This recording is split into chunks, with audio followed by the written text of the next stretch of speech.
अस्सलाम वालेकुम दोस्तों। ये एक बंदा मजदूर सा है, गरीब आदमी है, मगर मैंने सुना है ये गाता बड़ा अच्छा है। तो आज इसका गाना सुनते हैं कैसे गाता है।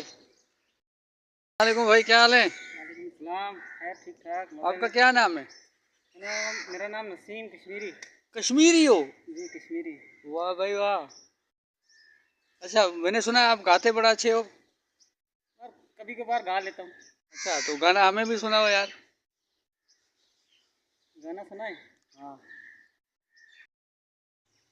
सिंध सरहद पंजाब बलोचिस्तान में रहता हूँ, मैं कश्मीर हूँ सारे पाकिस्तान में रहता हूँ।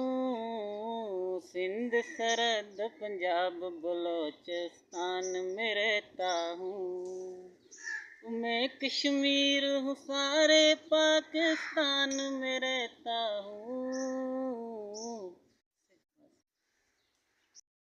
दोस्तों, देखा आपने यार, इसने गाना भी ऐसा गाया कि पूरे मुल्क को खुश कर दिया। आप पाकिस्तान को भी, कश्मीर को भी, सबको भी माशाल्लाह आवाज़ अच्छी है।